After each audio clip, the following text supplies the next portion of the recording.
So in this section, we'll be talking about ADHD prognosis, or what happens to children after they receive a diagnosis. We know ADHD is a chronic condition. That means it tends to have symptoms and persist for many years. Even in making a diagnosis, I'd like to have a history of at least 6 months, or even better, 2 years, which is more supportive of a diagnosis. Now, ADHD changes over the years, where hyperactivity and impulsivity is seen in younger children. In older children, say past the late elementary school age or even on into adolescence, the inattention and distractibility tends to become more prominent. We also know that many times ADHD can be outgrown or will resolve into adulthood, with as many as 50% of people having complete resolution of their symptoms by adulthood. Now, interestingly with ADHD is even if the symptoms don't go away, they have less of an impact on adults. One reason is that there's often a discrepancy between preferred and non-preferred activities. So say, for example, a non-preferred activity or something that someone finds boring, they'll have attention and distractibility problems. For preferred activities or things that are interesting to people, they can often focus on better. So during elementary school, junior high, and high school, you're doing a lot of things which might be non-preferred activities.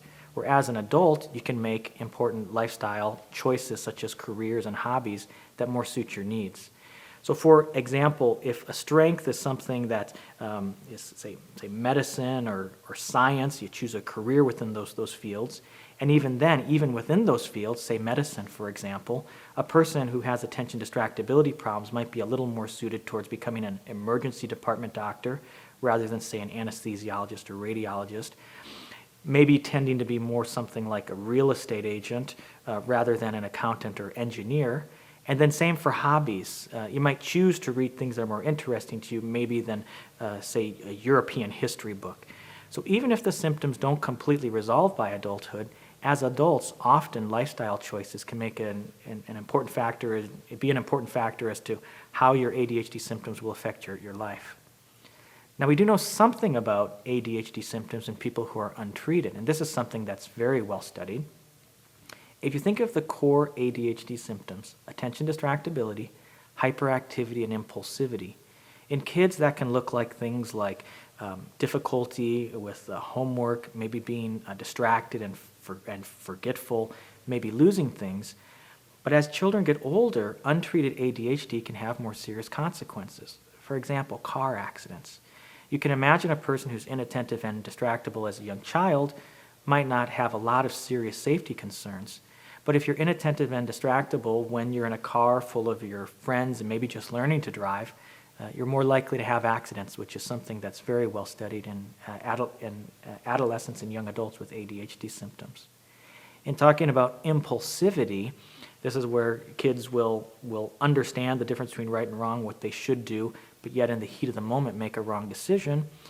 In young adults, that can have more serious implications. One thing we know is that illicit drug use is higher in children with untreated ADHD than those who are treated.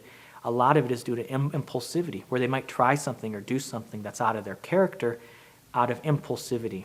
In the heat of the moment, they might do something that has more permanent implications for their life. And then the social and mood problems that come up with ADHD. I often tell families, your child's likely to outgrow their ADHD symptoms. But what you sometimes have trouble outgrowing is this attitude or feeling of like, why am I the dumb kid who's always getting harped on by my parents? It's a natural tendency for parents to encourage their children, maybe even yelling, at times becoming frustrated due to ADHD symptoms. You have to get ready for school, you got to brush your teeth, you have to do chores around the house. And so kids will often feel like, gosh, all that's happening is I'm getting yelled at constantly by my parents. I need these special help in school. I'm doing bad in my behavior at school and getting bad grades.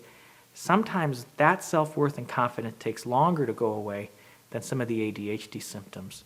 So one of the reasons why I enjoy treating ADHD in kids is it avoids a lot of the long-term problems that you might see into adolescence and adulthood.